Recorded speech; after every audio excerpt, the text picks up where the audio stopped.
سابق test cricketer صادق محمد کے یہاں شخصیات مدنی حلقے میں رکن شورا حاجی عبدالحبیب اتاری نے وضو کا عملی طریقہ سکھایا۔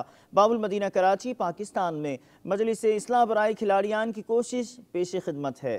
اللہ والوں کے بڑے بڑے اوصاف ہیں۔ کچھ ایسے بھی بزرگ گزرے کہ جن کو اللہ تعالیٰ نے وہ کچھ دکھایا یا وہ کچھ قدرت عطا کی، وہ برکت عطا کی جو عام لوگوں کو نہ ملی۔ حضرت عبدالوہاب شعرانی فرماتے کہ امام اعظم ابو حنیفہ، وہی امام اعظم جن کے ہم سب پیروکار ہیں، حنفی کہلاتے ہیں، ایک بار کوفہ کی مسجد میں وضو کر رہے تھے، اور جب وضو کرتے دیکھا ایک ینگسٹر تھا، ایک نوجوان تھا جو آپ کے ساتھ ہی وضو کر رہا تھا۔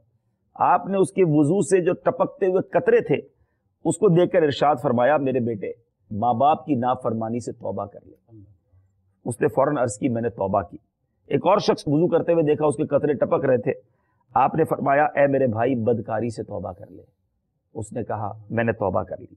ایک اور شخص کے وضو کے قطرات ٹپکتے ہوئے دیکھے تو فرمایا، شراب نوشی اور گانے باجے سے توبہ کر لے۔ اس نے کہا، میں نے توبہ کر لی۔ پھر امام اعظم ابو حنیفہ رضی اللہ تعالیٰ کو ایک کشف حاصل تھا کہ آپ پر یہ جو وضو کے پانی کے ذریعے یہ واضح ہو جاتا تھا، آپ کو علم ہو جاتا تھا کہ اس شخص کے کون سے گناہ جھڑ رہے ہیں۔ آپ نے اللہ عز و جل کی بارگاہ میں دعا کی، یا اللہ یہ کشف جو ہے، یہ برکت جو ہے مجھ سے لے لے، کیونکہ اس کے ذریعے لوگوں کے عیب مجھے پتہ چل جاتے ہیں۔ اللہ تبارک و تعالیٰ نے آپ کی دعا قبول فرمائی، اور پھر وضو کرنے والوں کے جو گناہ تھے وہ جھڑنا جو ہے وہ آپ کو نظر آنا بند ہو گئے۔ لیکن اس سے پتہ کیا چلا؟ یس، وضو کرنے سے اللہ کی رحمت سے گناہ جھڑتے۔ سنتوں کا میں چرچا کروں رات دن، سنتوں کا میں چرچا کروں رات دن، ہوا تا ایسا جذبہ پائے چار یار۔